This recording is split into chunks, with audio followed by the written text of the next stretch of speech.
Death is often the end of a performance, but for Matthew Garber, it was merely a dark reality behind the scenes while the show continued without him. On June 13, 1977, the monitors at the Royal Free Hospital signaled the end of a fierce battle against a microscopic killer found in the dust of India. He died in silence, his body ravaged by poison, stripped of his dignity, miles away from the glamour that had defined his life. He was only 21, an age when life should have unfolded in many new ways, but for him, the heavy curtain closed with a horrifying end. But when the television was switched on, the lie began. On screen, he was not a corpse. He was the symbol of eternal childhood, refusing to deposit 2 cents into the bank, his eyes shining with mischievousness. This is Hollywood's cruelest trick. It preserves the ghost while the flesh rots. The world possesses the smiling image of the boy in the tweed jacket, but they have abandoned the young man who paid with his life for his adventurous spirit. We see the illusion. We ignore the tragedy. The contrast is brutal. It is visceral. The boy in the movie is immortal. He is frozen in a loop of eternal play. The young man in the hospital bed is terrifyingly fragile. To understand how one became the other, we have to strip away the Disney magic. We have to look at the machinery that built him, the silence that destroyed him, and the journey that took him from the heights of Hollywood to the depths of oblivion. Matthew Garber entered the world on March 25th, 1956. He was born in Stepney, London. This was not the glitzy Hollywood Hills. It was a working-class area, recovering from the scars of the Blitz. The war had ended a decade prior, but the geography of the city still held the memory of the bombs. Stepney was a place of brick, mortar, and resilience, far removed from the glitzy Hollywood Hills. The streets smelled of coal smoke and post-war survival, not the perfume of stardom. This environment forged his scrappy nature. His parents were performers, theater people who knew the smell of grease paint and the heat of the lights. They were working actors, not stars. There is a massive difference. Stars live in mansions and are protected by publicists. Working actors live gig to gig. They know the anxiety of the telephone not ringing. They know the specific humiliation of the audition room. They understood the mechanics of the entertainment industry better than anyone. They knew it was not a dream factory. It was a business. It was a machine that chewed up talent and spit it out when the utility was gone. They knew the instability of the profession, the feast and famine. They saw colleagues rise and fall. They saw the toll it took on families. Because of this, they possessed a deep skepticism about the industry. They did not look at their newborn son and see a meal ticket. They did not see a way to get rich. They saw a boy who deserved a normal life. They did not intend for their son to join that circus. They wanted him to have a childhood, not a career. Matthew Garber was the complete opposite of the typical child star. While other children were honed in acting schools to smile on command, Matthew was busy conquering treetops and returning home with scraped knees. He was a raw, untamed energy, a wild child possessing a reckless boldness. He didn't care about impressing adults. He lived true to his mischievous nature amidst a gray London. However, the Garber family shared a fateful connection. They were close friends of Roy Dotrice, a brilliant stage actor. His daughter, Karen Dotrice, later Jane Banks, was Matthew's childhood friend. The two children grew up together in the world of the arts. Their on-screen chemistry later wasn't a stage performance. It was a genuine reflection of a real friendship. Meanwhile, the Disney machine was scrambling for the final piece of the puzzle for Mary Poppins. Walt Disney didn't need the line-talking robots from prestigious drama schools. He needed a specific archetype to appeal to American audiences. A polite but not stiff English boy, a child with soul. The casting team was fed up with the long lines of well-groomed, parrot-like candidates. They weren't looking for a perfect young actor. They were looking for a boy who looked like he had a frog hidden in his pocket and longed more to climb than to stand in a casting room. The frustration in the casting department was mounting. They had the girl. Karen Dautrice had been identified early on. She was perfect. She was the daughter of a respected actor. She had the look, and she had the solemn intensity that the role of Jane Banks required. But Michael Banks was a problem. The character needed to be the foil to Jane. Jane was the responsible one. Michael was the chaotic one. The drama schools were not producing chaos. They were producing order. The casting directors were looking for a needle in a haystack of identical, well-groomed hay. Roy Dautrice made the suggestion. He saw the struggle. He knew what the studio was looking for because he understood the industry.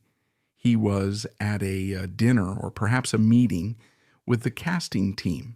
The conversation turned to the difficulty of finding the boy. Dautrice thought of his friends, the Garbers. He thought of their son. He didn't think of Matthew as an actor. He thought of him as a character. He told the casting directors about the Garber boy. He didn't sell him on his talent. He sold him on his behavior. He described him as a little monkey. This was not an insult. It was a character reference. He said the boy was fearless. He said he was exactly what they were looking for, even if the boy had never acted a day in his life.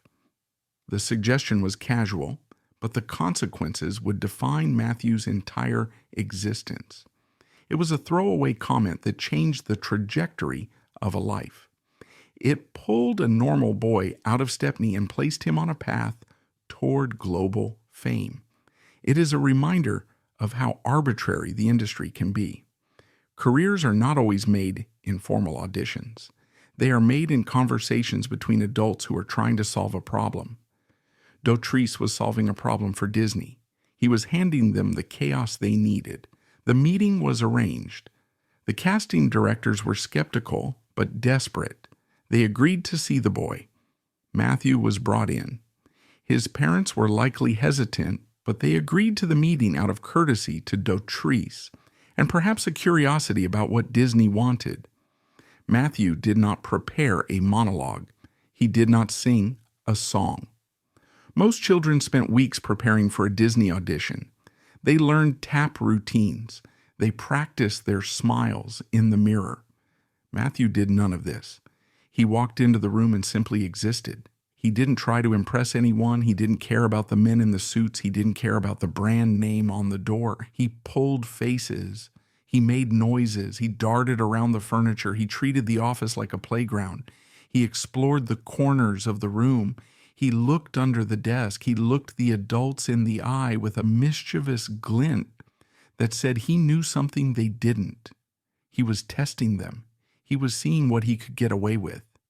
This was not a performance of a naughty boy. This was just a boy being himself in a boring room. The casting directors were enchanted. They had seen hundreds of boys trying to be good. Finally, here was a boy who was effortlessly interesting. They saw the raw material. They saw a face that the camera would love. It was open. It was expressive. It was a face that could register joy, skepticism, and wonder without any technical adjustment. It was the face of a child who was perpetually plotting his next bit of fun. They realized immediately that this was the boy. He wasn't Michael Banks yet, but he was the raw clay from which Michael Banks could be sculpted. They didn't need him to act, they just needed him to be present. They needed to capture that energy and put it on film. The fact that he had no training was a benefit, not a liability. He had no bad habits to unlearn. He had no stage kid affectations. He was pure behavior. This is a critical distinction. The industry in the 1960s was a factory. It relied on reliable components. Other child stars of the era, like Kevin Corcoran or Bobby Driscoll, were workers. They were professionals. They understood the hierarchy of the set. They knew that time was money. They were trained to hit marks and smile on cue. They were employees. Matthew Garber was different. He was not hired to do a job in the traditional sense. He was hired to provide an element of unpredictability. Matthew Garber was hired to be himself. The industry didn't want his skill. They wanted his personality. They wanted to bottle his natural chaos and sell it. His first assignment came in 1963 with The 3 Lives of Thomasina. It was a test run. The studio wanted to see if the chemistry between Matthew and Karen translated to celluloid. It did. She was the grounding force, the serious little girl with the big eyes. He was the chaotic element, the boy with the loose tie and the untucked shirt, yin and yang, order and disorder. The logic behind this casting decision was cold and calculated. Disney did not gamble on unproven assets for their major productions. The 3 Lives of Thomasina was a lower-budget production, a safe space to experiment with the dynamic between 2 unknown children. It was a laboratory experiment. The studio executives watched the dailies closely. They were looking for a specific frequency of interaction. They needed to see if the children looked like siblings, not just 2 actors standing next to each other. Siblings share a specific physical language. They invade each other's space. They ignore each other. They bicker without heat. Karen Dautrice brought a theatrical discipline to the set. She knew her lines. She stood still. She looked at the person speaking. Matthew Garber did none of these things. He fidgeted. He looked around. He reacted to things that weren't in the script. When these 2 energies collided on screen, it created a friction that felt like reality. If both children had been polished professionals, the scene would have felt staged. If both had been wild amateurs, the scene would have been unwatchable chaos. The combination was the key. Karen anchored the scene, allowing Matthew to orbit around her. The studio executives saw this immediately. They saw that Matthew's lack of polish made Karen look more responsible, and Karen's seriousness made Matthew look more spirited. It was a symbiotic performance loop. The test run was a success. The data came back positive. The asset was viable. Walt Disney was watching. He was in the final years of his life, obsessing over his magnum opus, Mary Poppins. He saw the spark in Matthew. The contract was drawn up. Matthew was 7 years old. He signed his name, or rather his parents signed it for him, unaware that he was signing away his anonymity. This signature was not a mere formality. It was the legal binding of a human life to a corporate production schedule. The contract was a dense document filled with clauses regarding exclusivity, publicity rights, and moral conduct. To a 7-year-old boy, it meant nothing. It was just paper. To his parents, it was a terrifying opportunity. They were handing over the rights to their son's image. They were allowing a multinational corporation to dictate his haircut, his schedule, and his public persona. They signed because the opportunity was too large to ignore. They signed because Roy Dotrice vouched for the studio. They signed because they believed they could protect him. But once the ink was dry, Matthew Garber was no longer just a boy from Stepney. He was an employee of Walt Disney Productions. He was a component in a multi-million-dollar machine. The preparation for the role began immediately. This was not a small film about a cat in Scotland. This was the biggest budget live-action film in the history of the studio. The stakes were absolute. Everything had to be perfect. The Banks children were not minor characters. They were the emotional center of the film. If the audience did not fall in love with them, the movie would fail. Walt Disney knew this. He personally approved the casting. He saw in Matthew the exact quality that P.L. Travers had written into the books, even if Travers herself fought him on every other detail. He saw a boy who could stand up to a magical nanny and not be overshadowed. The production of Mary Poppins was not a playground. It was an industrial operation disguised as a nursery. Stage 2 at the Disney lot in Burbank was a cavernous space filled with sawdust, plywood, and the blinding heat of carbon arc lamps. Inside this artificial world, Matthew Garber was strapped into a leather harness that dug into his ribs. He was hoisted 20 feet into the air by steel wires, painted to disappear against the background. To understand the physical reality of this moment, one must understand the technology of 1964. There were no digital effects to erase safety lines. There were no computer-generated backgrounds. Everything was practical. The wires were thin steel cables. They had to be thin enough to be invisible to the camera lens, but strong enough to hold the weight of a child. This meant they were under immense tension. The harness was a crude piece of leather and canvas worn under the costume. It was not designed for comfort. It was designed for physics. It pinched. It chafed. It restricted blood flow. When the stunt coordinator pulled the lever, the wire snapped taut and the harness dug into the soft tissue of the torso. The environment of Stage 2 was hostile. Movie sets are not glamorous places. They are construction sites. The air was thick with the dust of carpentry. The smell was a mixture of fresh paint, heated metal, and human sweat. The lights were the biggest aggressor. Carbon arc lamps, used to simulate daylight on an indoor stage, burn with a ferocious intensity. They generate a heat that can melt makeup and scorch skin. They hiss and crackle. Under these lights, the temperature on the set could rise well above 90 degrees. Matthew was wearing a heavy Edwardian wool suit. He was wearing a shirt with a stiff collar. He was sweating. He was uncomfortable. And then they pulled him into the air. He was terrified. The scene called for unbridled joy. Uncle Albert was floating on the ceiling, overcome by the hilarity of his own jokes. It is one of the most iconic sequences in cinema history. The audience sees a boy defying gravity, laughing so hard he cannot stay on the ground. The reality was a 7-year-old boy fighting a primal panic. Matthew Garber had a severe fear of heights. Every second he spent in that air was a battle against his own instincts. Acrophobia is not a rational fear. It is a biological alarm system.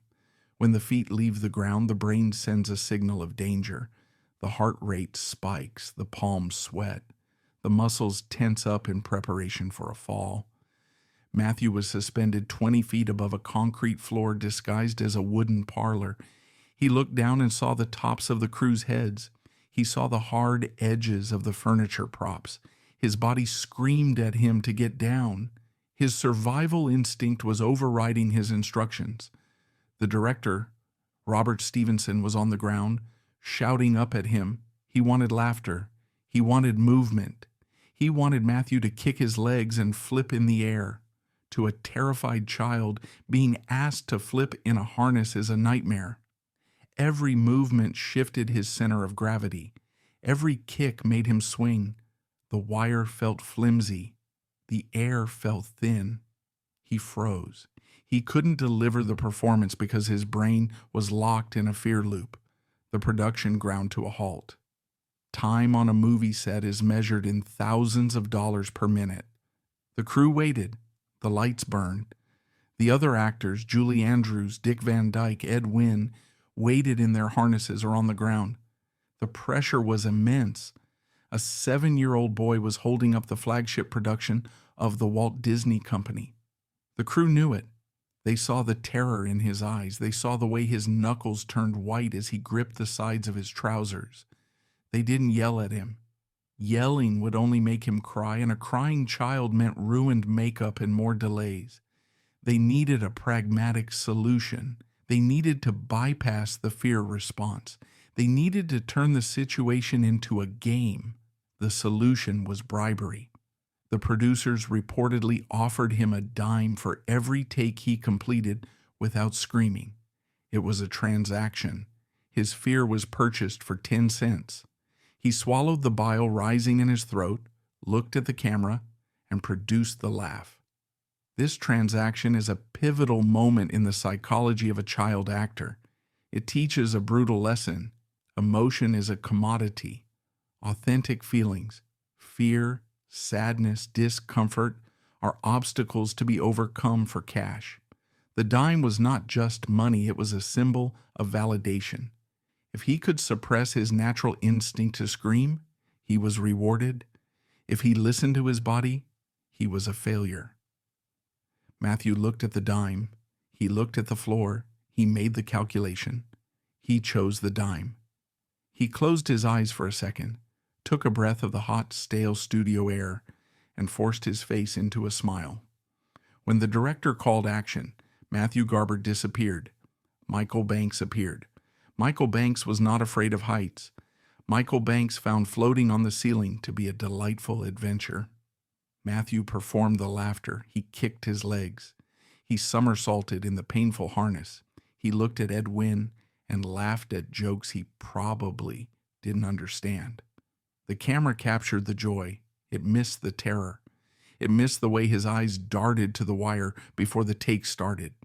It missed the sigh of relief when the director yelled, "Cut." This moment defines his tenure at Disney. He delivered what was purchased. The audience saw the magic. Matthew felt the wire cutting into his skin. He learned that his personal comfort was secondary to the illusion. He learned to compartmentalize. He learned that the job was to lie. Acting is the art of lying truthfully, but for a child it is often just the art of hiding discomfort. He separated his physical reality from his external presentation. This ability to split oneself is a survival mechanism in Hollywood, but it is damaging to a developing psyche. It creates a disconnect between the self and the world. Once he was back on the ground, the dime was paid. He put it in his pocket. He had survived the ceiling, but the shoot was long. There were months of filming left. There were other scenes, other wires, other demands. Matthew had to find a way to exist in this environment without burning out. He couldn't be terrified every minute of the day. He needed an outlet. He needed to reclaim some agency in a world where he was literally being pulled by strings. Yet, he found ways to rebel. He was known to make faces at the camera during other actors' close-ups. He would hide props. He was a source of low-level friction that kept the crew on their toes. This rebellion was not malicious. It was the natural reaction of a high-energy boy trapped in a slow-moving process. Filmmaking is boring. It involves hours of setting up lights, adjusting microphones, and waiting for technical problems to be solved. For a boy who loved to climb trees and run in the streets of Stepney, sitting in a velvet suit for 4 hours while a lighting technician adjusted a barn door was torture. He fought the boredom with mischief. When the camera was focused on Julie Andrews, Matthew would cross his eyes. He would stick out his tongue. He would try to make the impeccable Mary Poppins break character. He turned the set into a game of cat and mouse. He would steal a prop spoon and hide it in his sock. He would untie the shoelaces of the crew members. He was asserting his presence. He was reminding the adults that he was not a prop. He was a boy. He was alive. The crew tolerated it because he was charming. He didn't do it with malice. He did it with a twinkle in his eye. He was the mascot of the set. He was the release valve for the tension. When things got too serious, Matthew would do something ridiculous and the tension would break. Even the stern director, Robert Stevenson, had to hide a smile occasionally. But the ultimate arbiter of behavior on the lot was Walt Disney himself. Walt Disney visited the set often. He was deeply invested in the film. He would wander onto stage 2. Watching the proceedings with a critical eye, he saw Matthew's antics. He saw the disruption. A different producer might have demanded discipline. A different producer might have threatened to fire the boy or replace him with one of the robot children from the drama schools. Walt did not. He didn't reprimand the boy. He saw the rebellion as a necessary ingredient. Walt Disney understood the character of Michael Banks better than anyone. Michael Banks could not be a perfect child. If he was perfect, he didn't need a nanny. The entire premise of the film relied on the children being a handful. They had to be disconnected from their father. They had to be in need of correction, but they also had to be lovable.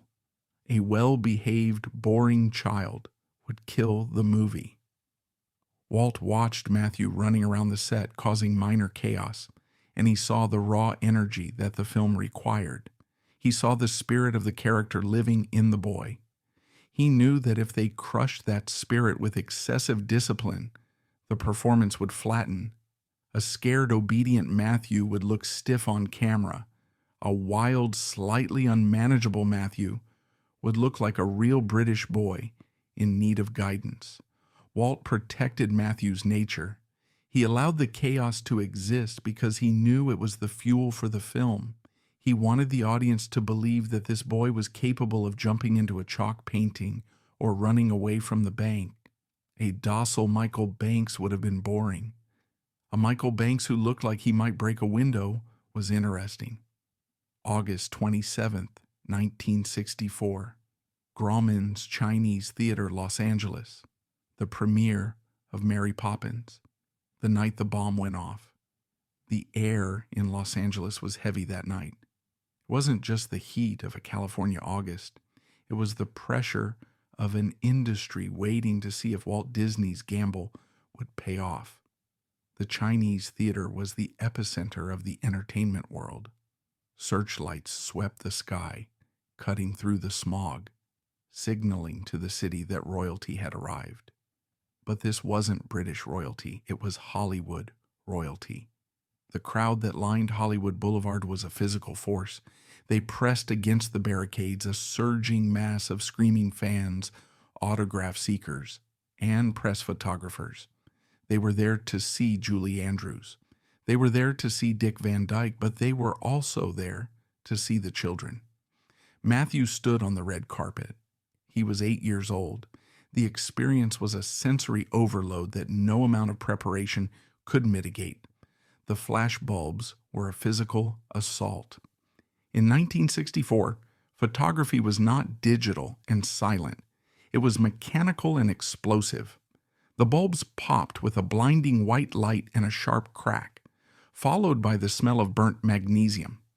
Hundreds of them went off in sequence, creating a strobe effect that disoriented the senses. To an 8-year-old boy, it felt like standing in the middle of a lightning storm. He blinked against the glare. He tried to smile. He tried to do what the handlers had told him to do. People were screaming his name, not Matthew. They were screaming Michael.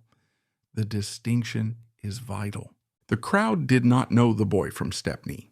They did not know the son of actors who scraped his knees and climbed trees. They knew the image on the screen. They knew the character. The line between the boy and the character dissolved that night. To the public, he was Michael Banks. He would be Michael Banks for the rest of his short life. The identity shift was instantaneous and irreversible. Before that night, acting was a job he did on a closed set. It was a game he played with Karen Dotrice and the nice adults in costumes. Now the game was over. The product was released. He was the product. He looked at the screaming faces and saw possession in their eyes. They felt they owned him. They felt they had a right to his attention because they had bought a ticket. This is the dark bargain of child stardom. You trade your anonymity for applause, but you don't read the fine print until it is too late. Matthew walked down that carpet, small in his suit, waving at strangers who claimed to love him. The film was a juggernaut. It became a cultural touchstone. The term blockbuster is thrown around loosely today, but Mary Poppins was a phenomenon. It was a critical darling and a commercial monster. It stayed in theaters for months. It dominated the Academy Awards. It crossed oceans and borders. The music was everywhere. You could not turn on a radio without hearing the Sherman Brothers songs. You could not walk past a record store without seeing the soundtrack album. The merchandise was everywhere. Disney was a pioneer in merchandising. They understood that the movie was just the engine. The real profit was in the toys. Dolls with Matthew's face were sold in department stores. Lunch boxes featuring his image were carried by children in schools across America and Europe. Board games, coloring books, action figures. His likeness was stamped onto plastic and cardboard and shipped globally. He was an icon of childhood. Other children played with a plastic version of him, but Matthew saw very little of this money. The economics of child acting in the 1960s were exploitative by design. There were no back-end deals for the talent, certainly not for the children. There were no residuals for merchandise sales in his contract. He was paid a salary for his time on set. That was it. The millions of dollars generated by the dolls and the records flowed directly into the corporate accounts in Burbank. He didn't walk away with a fortune. He walked away with fame, which is a currency you cannot spend at the grocery store. The fame was a trap. It opened doors, but it also locked them. The years following Mary Poppins were a strange limbo. He was famous, but he wasn't working. The typecasting was immediate. In the eyes of the industry, he was not an actor with range. He was the cute British kid from the Disney movie. This happens to almost every child star who hits a massive peak early. The audience freezes them in time. They want the boy to stay 8 years old forever. They want him to stay Michael Banks. Serious directors didn't want him. They saw the face of Michael Banks and couldn't see past it. If a director was casting a gritty drama or a realistic period piece, they couldn't hire Matthew Garber. As soon as he walked on screen, the audience would think of magic nannies and dancing penguins. The immersion would be broken. He was too associated with the brand. He was radioactive to anyone trying to make serious cinema. He went back to London. He went back to school. But the shadow of the role followed him. He was a celebrity among his peers, which is a lonely position. He was the boy who had been to Hollywood. He was the boy who knew Julie Andrews. In 1966, the call came for one last job, the Gnome Mobile. Disney wanted to replicate the magic. They brought back the director, Robert Stevenson. They brought back the two children, Matthew and Karen. It was intended to be another hit, but it was a disaster. The premise was thin. The magic felt forced. But the biggest problem was time. When Matthew arrived on set, the atmosphere had changed. He was 10 going on 11. The difference between 8 and 11 is seismic in the life of a child. The cute round face was lengthening.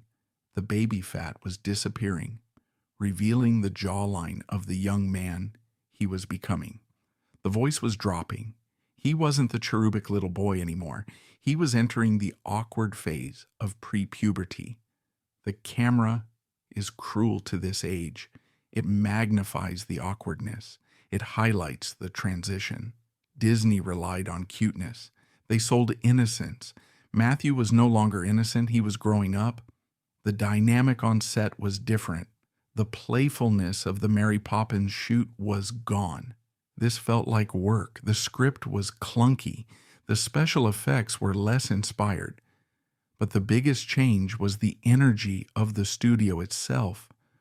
Walt Disney was dying.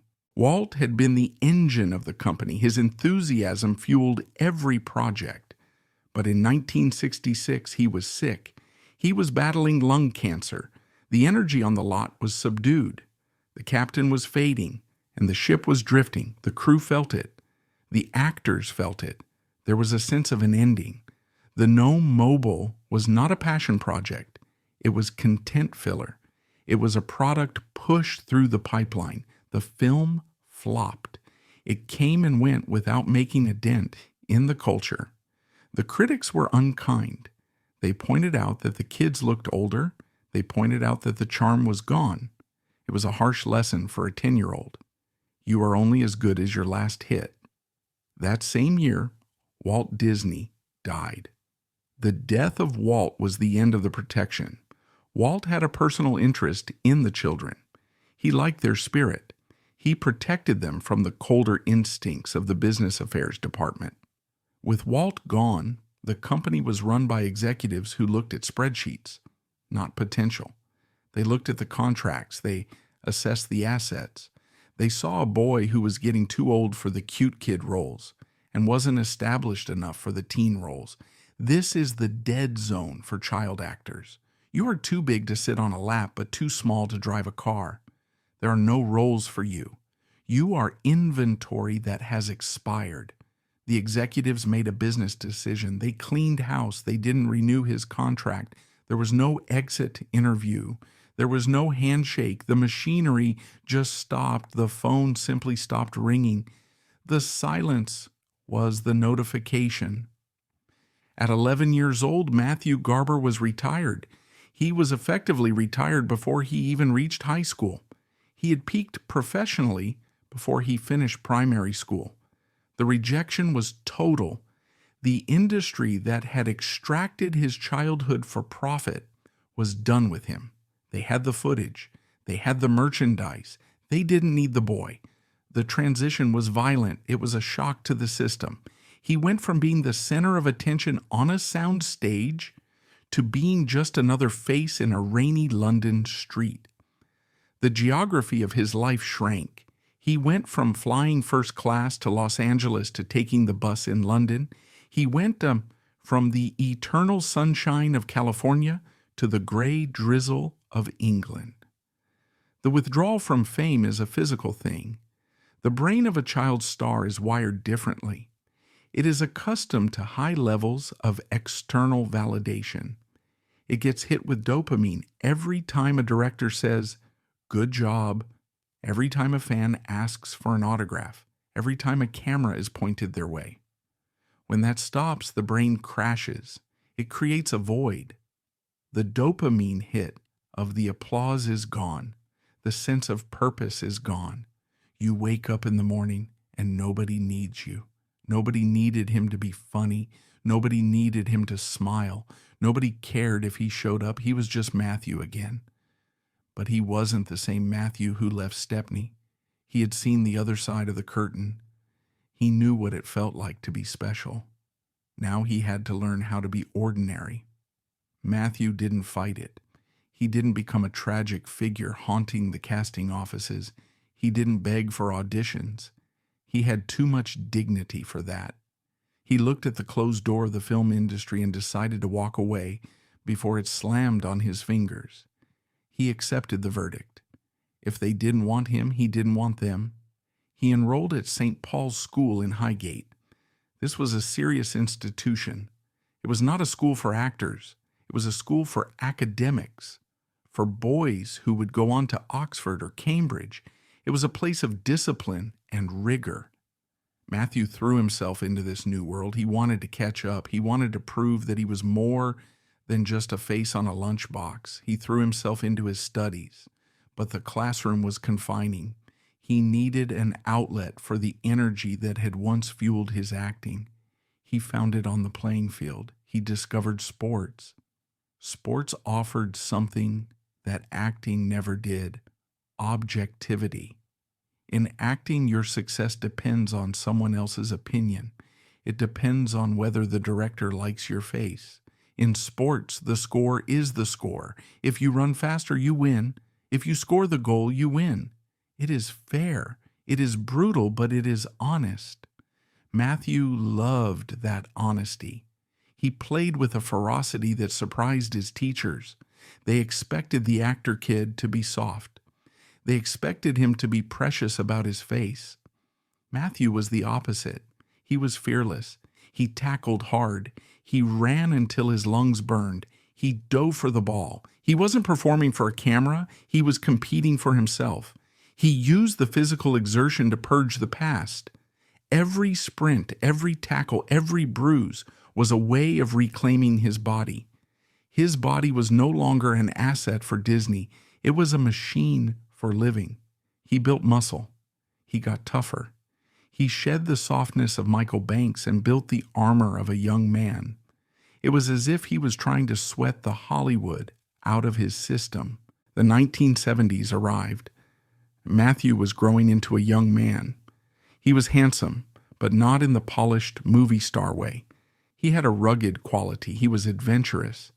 He didn't want to sit in an office. He didn't want the life his parents had, or the life the school was preparing him for. He had a hunger for experience. He had been a fake traveler in movies. Now he wanted to be a real one. The cultural shift from the 1960s to the 1970s was palpable in London. The optimism of the swinging era had hardened into something grittier. Matthew hardened with it. He was no longer the soft-faced boy in the tweed jacket. He was 20 years old. He had broad shoulders. He had the calloused hands of someone who played sports and spent time outdoors. He did not look like an actor. If you passed him on the street in Highgate, you would not see Michael Banks. You would see a young man looking for a fight or an adventure. He carried himself with a confidence that was physical, not theatrical. He faced the typical pressure of his class and generation. The expectation was clear. You finish school, you go to university, you get a job in the city, you wear a suit, you commute, you settle down. To Matthew, this trajectory looked like a prison sentence. He had already worked a job. He had been a professional since the age of 7. He had punched the clock at Disney. He had earned wages. He had paid taxes. The idea of spending his 20s sitting behind a desk pushing paper was abhorrent.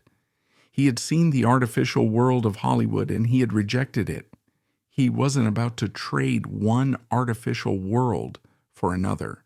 He wanted something visceral. He wanted to feel the ground under his feet. He started reading about the East. He read about India, Nepal, the Himalayas. It was the golden age of the hippie trail. Young people were rejecting the materialism of the West and heading east in search of meaning. This was a massive sociological movement. Thousands of young Europeans and Americans were packing bags and heading overland from London to Kathmandu. They were looking for enlightenment. They were looking for cheap drugs. They were looking for a life that wasn't defined by capitalism and the Cold War. They traveled in beaten-up vans and on local buses. They slept on beaches and in hostels. It was a rite of passage. Matthew felt the pull. It was magnetic. For him, the appeal was specific. It wasn't just about counterculture. It was about anti-structure. His entire childhood had been structured by call sheets and production schedules. He had been told when to eat, when to sleep, and when to smile. The East represented the total absence of a schedule. It was the antithesis of Disney. Disney was controlled, artificial, safe. Every inch of a Disney park or a Disney set is designed. It is curated to produce a specific emotional response. There is no dirt in Disneyland unless it is painted on. There is no danger. India was chaos. It was raw. It was dangerous. It was uncurated. The streets of Delhi were not designed for the comfort of tourists. The mountains of Nepal were not safety-proofed by a stunt coordinator. If you fell off a mountain in the Himalayas, there was no wire to catch you. That reality called to him. He wanted to test himself against the world without a safety net. He wanted to know who he was when the director wasn't watching. It was exactly what he needed. In 1976, he made his decision. He saved his money. He didn't have a fortune. The Disney money was largely gone or tied up in family expenses. He funded this trip himself. He worked odd jobs. He saved every pound. This financial independence was crucial. He wasn't traveling on a grant. He wasn't traveling on his parents' dime. He was paying his own way. This gave him ownership of the experience. It made the trip real. He packed a rucksack. The choice of luggage is symbolic. A suitcase is for a tourist. A rucksack is for a traveler. He didn't pack a suit. He didn't pack a script. He packed survival gear. He packed sturdy boots. He packed water purification tablets. He packed a sleeping bag. He stripped his life down to the essentials. He looked at the objects in his room, the mementos of his acting career, the school books, the comforts of home, and he left them be all. He was shedding his skin. He was preparing to disappear. He said goodbye to his parents. His father was worried. He knew his son was impulsive. He knew Matthew had a streak of recklessness. Fergus had seen Matthew climb trees that were too high. He had seen him tackle opponents on the rugby field who were too big. He knew that Matthew did not have a strong sense of self-preservation. India was a long way away. Communications in 1976 were not instant. There were no mobile phones. There was no email. If Matthew got into trouble, he would be on his own. His father looked at his son and saw the boy who used to hold his hand on the way to the studio. Now he saw a young man with a beard and a backpack. But he also knew he couldn't stop him. Matthew was 20 years old. He was a man. He had earned the right to choose his own path. To forbid him would only drive a wedge between them. Fergus had to trust the boy he had raised. He had to trust that the street smarts Matthew had learned in Stepney and the discipline he had learned on set would keep him safe. He shook his son's hand. He hugged him. He watched him walk out the door. It was an act of surrender. Matthew boarded a plane. As the wheels left the tarmac at Heathrow, he was leaving behind everything. He watched London recede through the oval window, the gray streets, the red buses, the sound stages of Pinewood and Elstree. He was leaving the geography of his fame. He was leaving Michael Banks. He was leaving the ghost of Walt Disney. He was cutting the wire. For the first time in his life, he was flying without a harness. He landed in a world of sensory overload. India in 1976 was a place of extreme beauty and extreme hardness. The moment the plane doors opened, the heat hit him. It was a physical weight. It smelled of jet fuel, spices, burning dust, and humanity. It was humid and heavy. He walked through the airport, a chaotic processing center filled with shouting porters and confused travelers. He stepped out into the street and was swallowed by the noise, car horns, rickshaw bells, voices shouting in Hindi, Urdu, Bengali. It was a cacophony that never stopped. Matthew Garber moved through it, not as a celebrity, but as a ghost. This was his greatest luxury. In London, even 10 years after the movie, people would look at him with a flicker of recognition. They would squint and ask, "Don't I know you?" In India, nobody knew him. Nobody cared about Mary Poppins. Nobody cared about Walt Disney. To the people on the streets of Delhi, he was just another Westerner with a backpack. He was just another hippie looking for truth. He was anonymous. He embraced this anonymity. He wore loose cotton clothes. He bought a kurta pajamas in the market. He traded his heavy British denim for fabric that breathed. He let his hair grow. It got long and sun-bleached. His skin darkened in the sun. He stopped shaving. He looked like a drifter. He looked like part of the landscape of the trail. He slept in cheap hostels. He slept in rooms with peeling paint and ceiling fans that rattled like dying engines. He slept on train station platforms, his head on his pack, surrounded by hundreds of sleeping families. For the first time in his life, nobody was watching him. There were no marks to hit. There was no director. There was no script supervisor checking his continuity. If he wanted to sit on a wall for 3 hours and watch a cow walk down the street, he could. If he wanted to get on a bus without knowing where it was going, he could. He was writing his own script day by day. He was the director of his own life. The freedom was intoxicating. It was a release from the pressure of performance. He didn't have to be charming. He didn't have to be funny. He just had to be. He traveled north. The heat of the plains was oppressive, and like many travelers, he sought the relief of altitude. The Himalayas called to him. The mountains were the ultimate reality. They were massive, indifferent, and lethal. They commanded respect. Matthew was drawn to them. He took buses that wound around terrifying hairpin turns, the wheels inches from the edge of the cliff. He looked down into the valleys and felt the thrill of real danger. This wasn't a set. If the bus went over, the credits didn't roll. You died. That reality made him feel alive. The air was thinner there, cleaner. It tasted of pine and snow. He trekked through villages where the arrival of a foreigner was a minor event. He walked for days. He carried his own weight. He felt his legs grow stronger. He felt his lungs adapt to the altitude. He was using his body for its intended purpose, movement. He wasn't dancing for a camera. He was climbing a mountain. He sat in tea houses and listened to travelers swapping stories.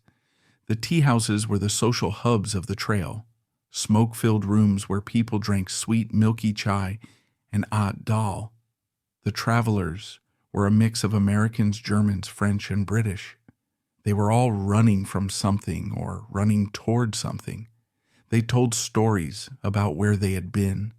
They bragged about the dysentery they survived. They talked about the ashrams they visited. They talked about drugs. They talked about politics. Matthew sat and listened. He didn't tell them his own story. He didn't drop names. He didn't say, "I used to fly." He didn't say, "I knew Julie Andrews." He didn't say, "I was the most famous child in the world for a year." To say those things would be to break the spell. It would separate him from them. It would make him a celebrity again. He didn't want to be special. He wanted to be one of them. He wanted to be judged on his ability to hike the trail, not on his ability to act. He guarded his secret. He enjoyed the irony of it. Here he was, sitting in a hut in the Himalayas, thousands of miles from Hollywood, while his face was likely on a television screen somewhere in America. The disconnect pleased him. He was reclaiming his identity. He was Matthew Garber, the traveler. He was Matthew Garber, the man who could carry a 40-pound pack up a steep incline. He observed the world around him. He watched the local people. He saw how hard their lives were. He saw the poverty. He saw the struggle for basic resources. It gave him perspective. His own problems, the stalled career, the typecasting, seemed insignificant in the face of subsistence living. He was learning empathy. He was learning about the world outside the bubble of the West. He was growing up. He wrote letters home. He found post offices in remote towns. He bought aerograms. He wrote to Fergus and his mother. He told them about the mountains. He told them about the light on the snow. He told them he was happy. He sounded happy. The tone of the letters was vibrant. He wasn't complaining. He wasn't lost. He was finding himself. He was building a new self-image, brick by brick, mile by mile. He felt invincible. This is the arrogance of youth. He was 20 years old. His body was a machine that had never failed him. He had recovered from the scrapes and bruises of childhood. He had recovered from the exhaustion of filming. He assumed his body would always recover. He drank the water. He ate the food. He slept in the dirt. He didn't worry about microbes. He didn't worry about viruses. He worried about the weather. He worried about the exchange rate. He worried about the next mountain pass, but he had no idea that the clock was ticking. He had no idea that the biology of his own body was about to betray him. It is difficult to pinpoint the exact moment the bullet hit him. It wasn't a gunshot. It was a meal. Maybe it was a roadside stall in a dusty village. Maybe it was a piece of meat that had sat too long in the heat. Maybe it was water from a contaminated tap. The enemy was microscopic. The hepatitis virus entered his system silently. It moved through his bloodstream, bypassing the defenses, finding its home in his liver. In the chaos of 1970s India, hygiene was a gamble. Travelers played a daily game of Russian roulette with their digestive systems. Matthew was not staying in five-star hotels with filtered water systems. He was on the ground. He was eating what the locals ate. He was drinking from communal sources. It is a numbers game. You can be lucky for months, and then on a random Tuesday in a village whose name you won't remember, you lose. He lifted a cup or a fork to his mouth, and the transaction was complete. The virus was inside. There was no immediate pain. That is the cruelty of the disease. It incubates, it waits. Matthew continued his journey, unaware that he was already dying. The virus needs time to establish a beachhead. It attaches to the liver cells. It hijacks the cellular machinery to replicate itself. One virus becomes millions. This process is silent. There is no fever yet. There is no vomiting. To the external observer, Matthew looked healthy. He was tanned. He was fit. He was walking miles every day. But on a cellular level, a war had already begun. The liver, the body's primary filter, was being besieged. Inside him, the virus was replicating. It was setting a fire that would eventually consume more than just his liver. It would trigger a chain reaction in his pancreas, an organ that is unforgiving when damaged. The pancreas sits quietly behind the stomach. It is not an organ people think about until it fails. It is a chemical weapon factory. It produces enzymes so potent they can dissolve meat. Usually these enzymes are safely contained, but the inflammation from the hepatitis was about to destabilize the containment system. The fuse was lit, but the explosion was weeks away. Matthew dismissed the early symptoms: fatigue, a heaviness in the limbs. He was trekking. Of course he was tired. He was climbing mountains. He was carrying a heavy rucksack. The physical exertion of the trail masked the biological collapse. When your legs ache from a 10-mile hike, you don't assume your liver is failing. You assume you need a good night's sleep. You assume you need more protein. Matthew pushed through. He was young. He was conditioned to ignore discomfort. In his acting days, he ignored the wire cutting into his ribs. In his rugby days, he ignored the bruises. He had a high threshold for pain. This resilience, once his greatest asset, became his greatest liability. He thought he just needed sleep. He didn't stop. He didn't seek a doctor. In his mind, doctors were for old people. Doctors were for the weak. He was Matthew Garber. He was strong. He was 21 years old. At 21, the concept of mortality is abstract. Death happens to other people. Sickness is temporary. He viewed his body as a machine that could self-repair. If he felt bad, he just needed to walk it off. He kept moving north. He kept climbing into thinner air, putting more stress on a system that was already breaking down. Then came the nausea. It wasn't just a stomach ache. It was a deep systemic revulsion. Food lost its appeal. The smell of cooking oil triggered a gag reflex. He stopped eating, which deprived his body of the fuel it needed to fight the infection. The nausea was the body's way of screaming that it was toxic. The liver could no longer process the waste products in his blood. The toxins began to accumulate. They circulated in his brain, making him confused, lethargic, and irritable. His urine turned dark. It looked like strong tea or cola. This is the hallmark of liver failure. The bilirubin, a yellow pigment formed by the breakdown of dead red blood cells, was not being processed. It was spilling into his urine. Then, the visible sign appeared. His skin began to take on a yellow tint. Jaundice. It started in the whites of his eyes, turning them a sickly corn yellow. Then it spread to his face, his chest, his hands. He looked in the mirror and saw a stranger. He saw a man whose blood was turning against him. The liver was screaming for help. By the time he acknowledged he was sick, he was deep in the interior. He was miles away from a sterile clinic. He was days away from a hospital with the capability to run a complex blood panel. The medical infrastructure in rural India in 1976 was basic. There were no intravenous drips readily available in the mountain villages. There were no antibiotics that could touch a viral infection. He was isolated. He waited too long. This is the pivotal mistake. If he had flown home at the first sign of yellow eyes, he might have lived. If he had recognized the dark urine as a distress flare, he could have been in a London hospital within 48 hours. But he waited. He thought he could ride it out. He treated a lethal infection like a hangover or a bout of flu. He lay in his hostel bed shivering, sweating, waiting for the fever to break. It didn't break. It climbed.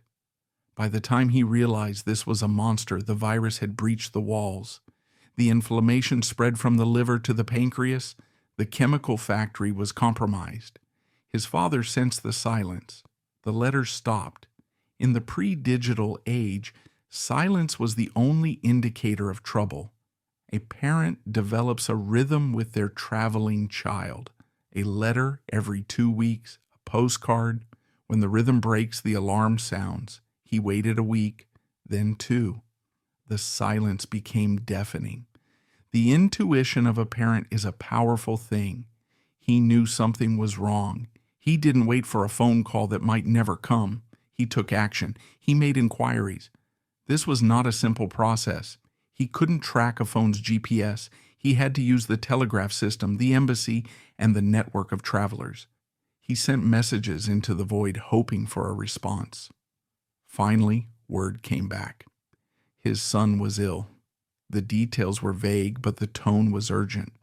Someone had seen him. Someone knew he was in trouble. His father didn't hesitate. He didn't ask about the cost. He didn't ask if it could wait. He arranged for Matthew to come home. He booked the flight. He coordinated the logistics of extracting a sick man from the other side of the world. The journey back to London was a blur of agony. Imagine sitting in a cramped airplane seat for hours while your internal organs are inflamed. The cabin pressure changes. The air is dry. The seatbelt digs into a swollen, tender abdomen. Pancreatitis pain is often described as the worst pain a human can endure. It is not a dull ache. It is a sharp, stabbing, relentless agony that radiates through to the back. Every patch of turbulence would have felt like a knife. Matthew sat there, pale, sweating, holding his side. He was dehydrated. He was feverish. He was surrounded by people going on vacation or business trips, people eating plastic trays of airline food, oblivious to the man dying in the aisle seat. He looked out the window at the clouds. 13 years ago, he had pretended to live in them. He had been suspended on a wire, laughing for the camera. Now the clouds offered no magic. They were just an obstacle between him and the ground. He just wanted the plane to land. He wanted the pain to stop. He wanted his mother. He arrived at Heathrow Airport in 1977. The doors opened. The cool, damp air of London rushed in. He was home, but he was not the boy who left. He was a shadow. The physical transformation was shocking. He had lost significant weight. His clothes hung off his frame. His eyes were sunken deep into his skull, surrounded by dark bruises of fatigue. His skin was the color of old parchment, yellow and gray. He couldn't walk straight. He shuffled. His father met him. The shock must have been physical. To see your child, your strong, vibrant son, reduced to a trembling wreck is a trauma that never heals. Fergus had said goodbye to an adventurer. He was welcoming home a casualty. There were no hugs of celebration. There was only the immediate, terrifying realization that the situation was critical. They didn't go home. They didn't stop for a meal. They went straight to the Royal Free Hospital in Hampstead. The intake at the hospital was swift. The doctors took one look at the jaundice, the distended abdomen, and the signs of shock and moved him to the emergency ward. Blood was drawn. X-rays were taken. The machinery of modern medicine spun into action. The results were catastrophic. The enzymes in his blood were off the charts. The white blood cell count was sky high. The diagnosis was a death sentence written in Latin: hemorrhagic necrotizing pancreatitis. In a cruel biological twist, the enzymes meant to digest his food had turned inward, dissolving the organ itself. Matthew's body was literally digesting from the inside out. Survivors describe the pain as a hot poker shoved through the abdomen and into the spine, an agony so relentless that even morphine struggled to touch it. He was 21, lying in a white room while his organs failed one by one. The enzymes attacked the walls of the pancreas. They dissolved the cells. They dissolved the blood vessels. The tissue of the pancreas was dying, necrotizing. As it died, it bled. The hemorrhage filled his abdominal cavity with blood and fluid. This fluid is highly toxic. It acts like a chemical burn on the inside of the body. It irritates the lining of the stomach, the intestines, and the other organs. The pain is described by survivors of milder cases as feeling like a hot poker being shoved through the stomach and into the spine. It is a pain that morphine struggles to touch. It is constant. It is total. Matthew had the worst possible version of this. His abdomen was rigid. His body was in systemic shock. The toxins released by the dying organ were poisoning his entire bloodstream. The doctors at the Royal Free Hospital were honest with Fergus. The damage was extensive. The pancreas is not an organ you can easily fix. You cannot put it in a cast. You cannot simply cut it out without severe consequences. They tried to stabilize him. They put him on IV fluids. They gave him painkillers. They stopped all oral food to try and let the organ rest. But the chain reaction had already gone too far. The necrosis was spreading. Matthew lay in the hospital bed. He was 21. The walls were white. The sheets were starched. The sounds of London traffic drifted through the window. He was miles away from the Disney lot. He was miles away from the mountains of India. He was trapped in a room where time was measured in doses of painkiller and the changing of shift nurses. He didn't lose his mind. He didn't hallucinate about Mary Poppins. He was lucid. This is the final tragedy. He was awake for it. He knew he was in a fight. He looked at his father and saw the fear. He spoke to his brother Fergus. He spoke to his parents. He tried to be brave. He tried to protect them from the reality of his pain. He cracked jokes when he could. He maintained the spirit that had charmed Walt Disney. But the body has limits. The physical reserve he had built up from years of sports and hiking was burned away in days. The body began to cannibalize its own muscle for energy. He lost weight rapidly. The broad shoulders shrank. The legs that had carried him up the Himalayas withered. The face that had smiled from a million lunchboxes became a skull. The skin was pulled tight over the bone. The yellow of the jaundice deepened to a greenish hue. His kidneys began to fail under the toxic load. His lungs struggled to take in oxygen as the fluid in his abdomen put pressure on his diaphragm. It was multi-organ failure in slow motion. The doctors fought. They tried everything available in the medical arsenal of 1977, but medicine cannot reverse necrosis. Dead tissue is dead tissue. The days passed. May turned to June. The hope in the room evaporated, replaced by a silent vigil. Fergus sat by the bed. He watched the monitors. He held his son's hand. He watched the life recede. The kinetic energy that had defined Matthew Garber, the boy who couldn't sit still, the boy who climbed everything, was gone. He was still. On June 13th, 1977, Matthew Garber died. The heart that had raced with excitement on the set of Mary Poppins stopped beating. The lungs that had breathed the thin air of the Himalayas collapsed. He was gone. If the tragedy had ended there, it would have been sad enough, but the world wasn't done with Matthew Garber. The news of his death was a footnote. Former Disney child star dies. The public filled in the blanks with the cynicism of 1977. They saw India, 21 years old, and child star. They did the math and got the wrong answer. He must have overdosed. He was a junkie. The rumor hardened into fact. Matthew Garber, the boy who loved sports, was posthumously branded an addict. It was the final insult. He had died of a virus, a victim of bad luck and sanitation. Yet his legacy was tarnished by a public that preferred a scandal to a tragedy. This misinformation lasted nearly 30 years. It wasn't until 2004 that the silence broke. The Walt Disney Company honored the Mary Poppins kids as legends. Fergus Garber flew to Burbank. He took the microphone.